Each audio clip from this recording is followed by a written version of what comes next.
Y hoy tenemos precisamente, que ha venido desde Texas hasta acá, Jorge Piñón, investigador del Instituto de Energía de la Universidad de Austin, Texas, un verdadero experto en el tema petrolero, y nos honra tenerlo en persona. Muchas gracias. Un placer estar aquí. No, le decía antes de empezar el programa que veo que crece la comunidad cubana en distintos lugares de Texas, ¿no? En toda Texas. Sí, sí, especialmente en los últimos 5 años, ¿no? Porque muchas personas que cruzaban la frontera, pues ya se quedaban ahí en la zona. Así que, pero no, una buena comunidad. Es verdad que yo hice un reportaje cruzando frontera con un grupo de cubanos y vi que se quedaron algunos allí. Sí, se quedan ya allí. Tenían familiares. Porque hay buenos empleos, todavía los empleos están muy buenos en diferentes comercios, en diferentes industrias. Así que eso los atrae a quedarse enorme, es casi un continente, ¿no? Sí, no.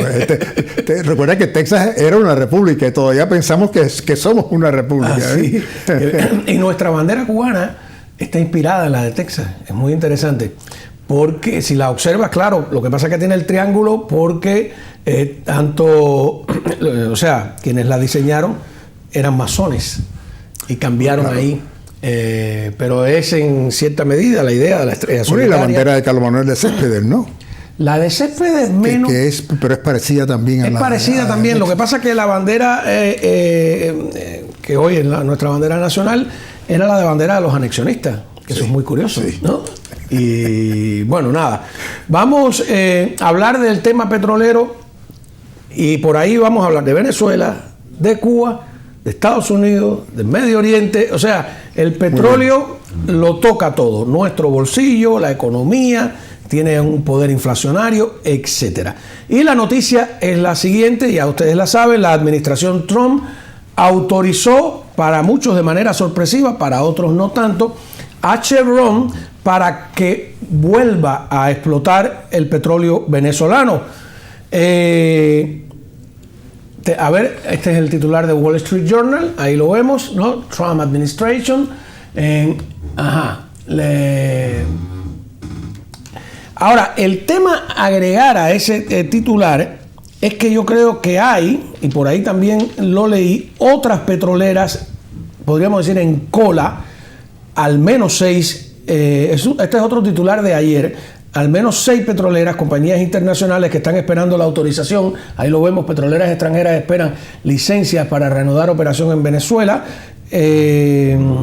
Esto es un artículo que algunos consideran discutible, es de Antonio María Delgado, en el Herald, para reanudar las operaciones que fueron canceladas por el gobierno de Estados Unidos.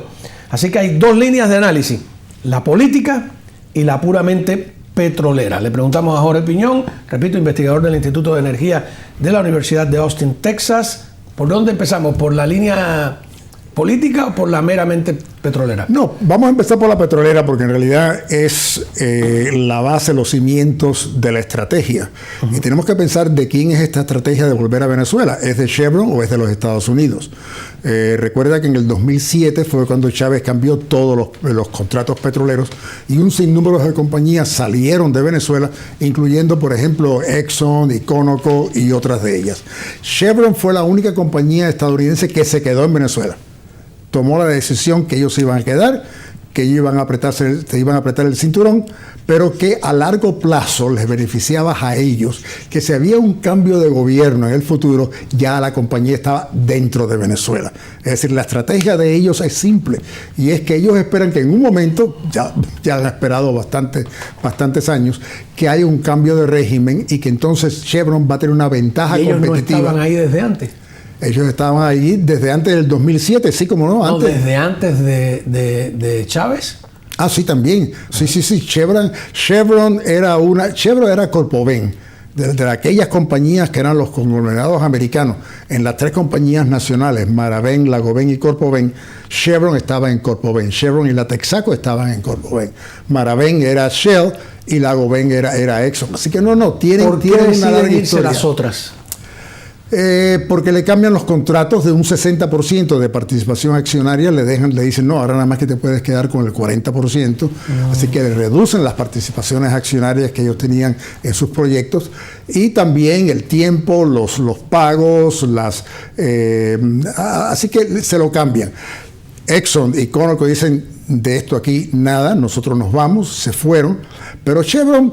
Disculpe, pero cuando una compañía esa se va, deja instalaciones, deja todo. Sí, bueno, ellas están demandando a PDVSA por cientos, si no miles de millones de dólares que todavía no han podido recuperar. Así que tienes razón. Es decir, ellos dejaron activos, PDVSA básicamente nacionalizó los activos de estas compañías y todavía no han sido compensados por el valor de esos activos. Algunos consideran que la nacionalización del petróleo, que realmente en Venezuela no la hace Chávez, sino Carlos Andrés Pérez, en el 76, creo, ¿no?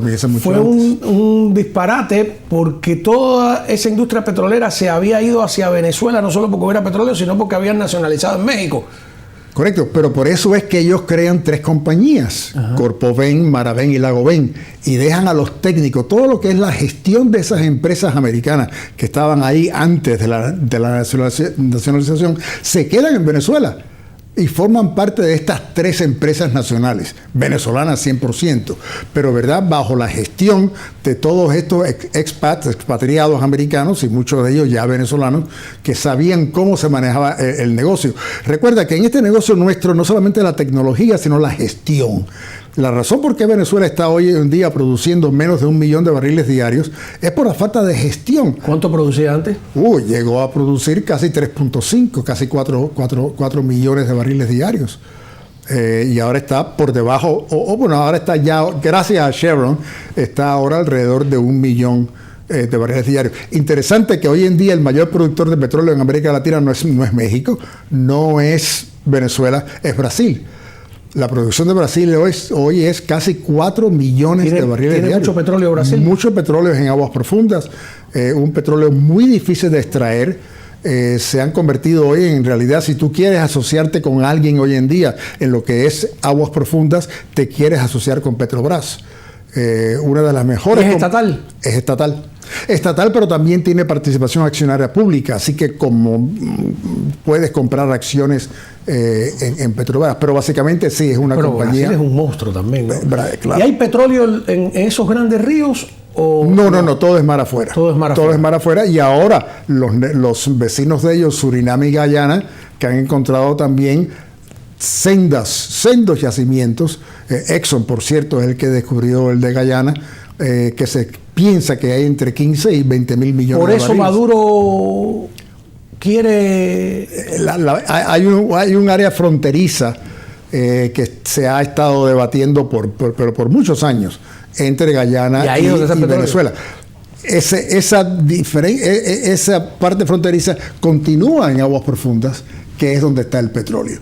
Y ellos, claro, ellos dicen que todavía parte de ese petróleo es de ellos, pero yo creo que no, eso no va a dar resultado. El hecho de que se le permita a Chevron seguir ahí significa una entrada de dinero importante para el gobierno de Maduro. Claro que sí. ¿Sí?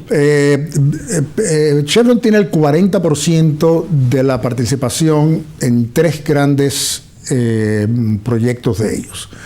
Así que, y son los operarios. Es importante, en el negocio nuestro nosotros estamos dispuestos a dar participación accionaria mientras que yo pueda operar el negocio, porque soy yo entonces el que controlo, ¿tú entiendes? Cómo se llevan las cosas, no solamente técnicas, pero desde el punto de vista comercial. Así que Chevron tiene nada más que el 40% de participación, PDVSA tiene el 60%, pero Chevron es el operador. Chevron es quien maneja y gestiona todos estos proyectos. Así que por cada 40 barriles que Chevron produce, hay 60 barriles que también produce Chevron, pero que le pertenecen a PDVSA. Así que sí, la respuesta y se lo dan ya empaquetado, sí, ya listo para ellos. Y ahí es donde está la diferencia, que es una de las preguntas que yo tengo. No soy político, que no conozco mucho el Departamento de Estado o cómo piensa Marco Rubio, pero ahí es donde está la pregunta de muchos nosotros. Nosotros entendemos el beneficio que tiene Chevron sobre esto y a largo plazo, y el beneficio que tienen los Estados Unidos a largo plazo. La pregunta que es a largo plazo, no es a corto plazo. A corto plazo y a largo plazo, porque otra vez, si mañana Maduro cambia y hay un nuevo gobierno, ya las compañías americanas tienen una posición dentro del país. Uh-huh.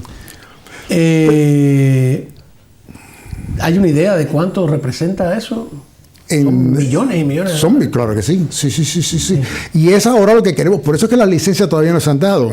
Han anunciado todas las licencias, las 4 licencias, incluyendo la de Chevron, la de Eni, los italianos, la de Repsol de España. O sea, que no es solo Chevron. Que no es solo Chevron, son 5 de ellos. Chevron, pero porque Repsol, el artículo decía que estaban en cola. No, ya están aprobadas. Lo que las licencias no han sido dadas todavía a ninguno, ni a Chevron. Y eso es lo que estamos esperando. Porque una de las condiciones que puso Rubio para cancelar las licencias originales es que él no quería que se beneficiara PDVSA. Es imposible, ¿no? Ahí donde está la pregunta nuestra. Desde el punto de vista político, y no somos expertos en eso, ¿por qué los Estados Unidos está apoyando a Chevron para que entre a Venezuela y le dé a Venezuela por lo menos el 60% de participación en estos proyectos? Si no aprueban eso, ¿el precio del petróleo aquí sube? No. No puede ser una cosa estratégica para... No, nosotros hoy en día, una de las sorpresas de muchas personas cuando hablamos de ello, nosotros somos autosuficientes. Los Estados Unidos hoy en día está produciendo 21 millones de barriles diarios de hidrocarburos. Somos el mayor productor de hidrocarburos, de petróleo, de derivados en el mundo. Superior a Arabia Saudita, superior a Rusia. Nosotros no dependemos en realidad de nadie. Exportamos e importamos, porque siempre eso lo hacemos por el tipo de petróleo y la calidad del petróleo. ¿Por qué si tienes 21 millones de barriles diarios comparado con los 4 de sus mejores momentos de Venezuela, por qué necesita importar Estados Unidos petróleo? Hay petróleo venezolano. Ajá. Sí, no necesita importar petróleo venezolano. Cuando todo esto comienza en el 2007... O sea, eso es toda una declaración, lo que usted acaba de decir. No, pero eso es lo que hablamos nosotros en la industria y esas son las preguntas que nos hacemos nosotros en la industria. En realidad no se necesita... Déjame darte otro dato. Venezuela representaba el 11% de las importaciones de los Estados Unidos antes del 2007. Hoy en día es Canadá quien ha tomado ese liderazgo. El 48% de las importaciones nuestras viene hoy en día del Canadá. ¿Por qué? Porque el petróleo canadiense es muy parecido al petróleo venezolano. Es un crudo pesado, de alto contenido de azufre, pero tiene una ventaja, que viene por ducto, no viene por vía marítima. ¿Cuántas veces tú y yo hemos conversado sobre Keystone Pipeline? ¿Te acuerdas? Sí. Bueno, gracias al Keystone Pipeline, todo este crudo canadiense viene hoy por ducto a los Estados Unidos. El 48% de las importaciones de los Estados Unidos hoy en día de petróleo crudo viene del Canadá. Así que la pregunta, volvemos otra vez, ¿qué es lo que quiere hacer la administración? Si vamos a aumentar las importaciones de Venezuela, ¿vamos a reducir las del Canadá?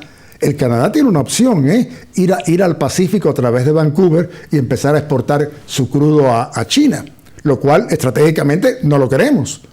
Así que, que antes de entrar en el aspecto político, desde el punto de vista económico, y déjeme aclarar si hay el público nuevo que no conoce con quién estamos hablando con uno de los grandes expertos del tema, porque además él es economista, ¿no? Sí. Y entonces, sí, porque tú puedes tener un ingeniero, un químico que sabe mucho del proceso, pero de cómo se mueven los mercados. Ha trabajado para la Shell, para Amoco, para British Petroleum, ¿no? Y ahora es profesor investigador del Instituto de Energía de la Universidad de Austin, Texas. Más credenciales no puede tener y podríamos seguir ampliando acá. Y nos está diciendo algo que a mí me parece clave.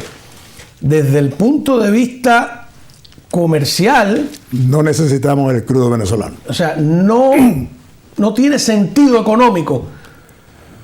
No, estás preguntando del sentido económico, lo tiene porque lo tiene para la Chevron, que es una compañía nuestra. Pero estratégicamente para el país, para el país de Estados Unidos no tiene ningún beneficio económico ni ningún beneficio estratégico. No necesitamos a Venezuela. Ok, dicho esto, vamos entonces al análisis político, ¿no? Estratégico, me gusta. Okay, vamos al estratégico.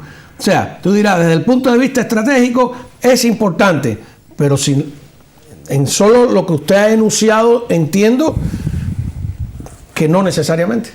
Tampoco. Porque si me dice... No, pero eso es estratégico, es una visión a largo plazo. Es decir, tenemos que reconocer y aceptar que Venezuela es el país en el mundo con las mayores reservas petroleras, 300.000 millones de barriles.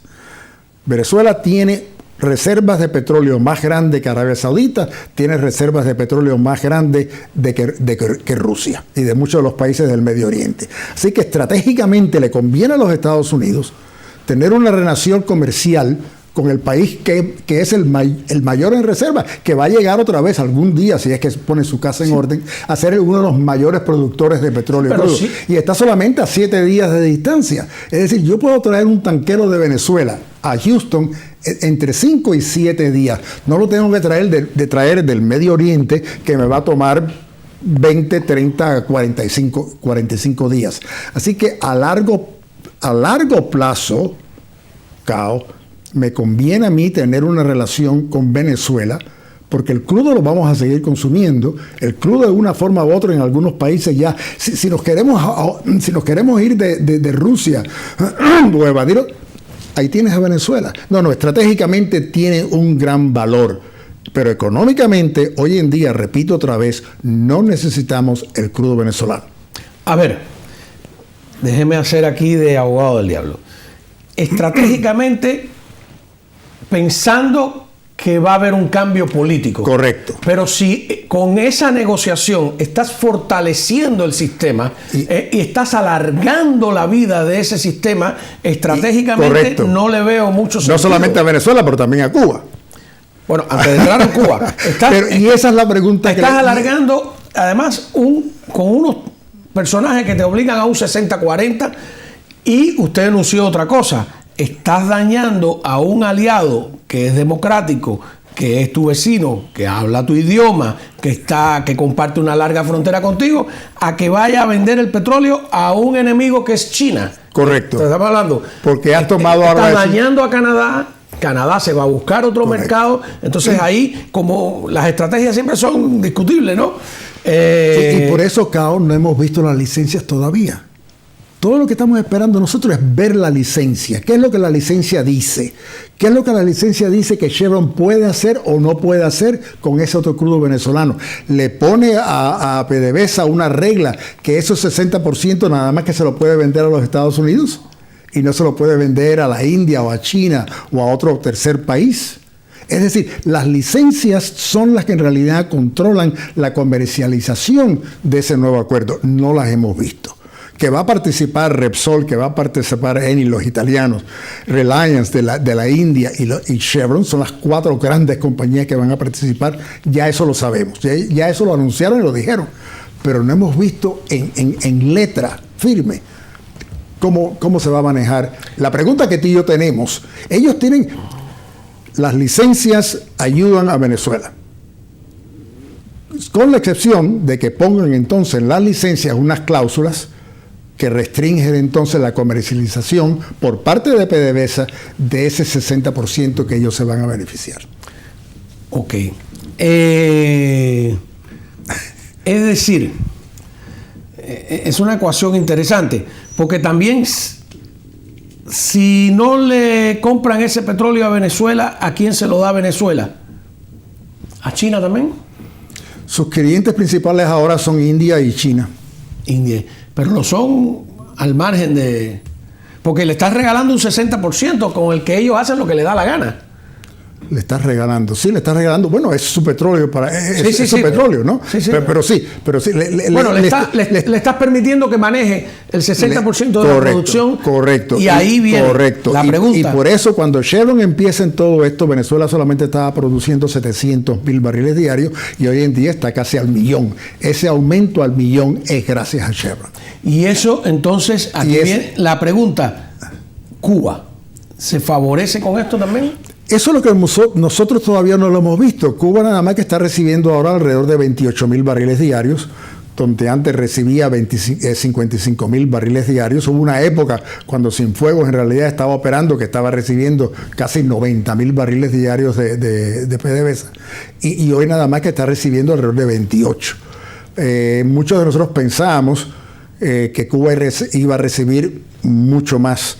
La información que tenemos nosotros es que Venezuela está en tan mala situación que le han dicho los cubanos, oye, nosotros tenemos que resolver nuestros problemas y en realidad no te podemos dar más petróleo porque lo tenemos que vender porque necesitamos las divisas y necesitamos el dinero. Pero se lo está dando México. Y ahí viene otra pregunta ahora. Si queremos hablar de otros países, ¿qué recibe México? No hemos visto en ningún lugar. México le estaba entregando los últimos 2 años alrededor de 20,000 barriles diarios de petróleo crudo. Es una cantidad, a Cuba, es una cantidad importante. Y nunca se ha comentado, nunca se ha informado, no ha sido transparente qué es lo que México está recibiendo de Cuba por ese petróleo. Nosotros pensamos que eran las vacunas. ¿Te acuerdas de la famosa vacuna? Sí, que se la puso Carlos Andrés Pérez y todo, López Obrador, que fueron vacunas, los médicos, pero ninguno de esos 2 proyectos te suman el valor de lo que son 20,000 barriles diarios de petróleo crudo. Ahora, esas empresas estatales petroleras de nuestros países, sobre todo, y bueno, me imagino, ¿cómo tienen esa capacidad de hacer con el petróleo de todos los venezolanos o de todos los mexicanos lo que les da la gana? ¿No hay manera de monitorearlo? Así es, ¿no? Pero ellos mismos, desde que AMLO, López Obrador, tomó el poder y el partido Morena tomó el poder también en todo lo que es México de la forma legislativa y todo, ellos tienen total control.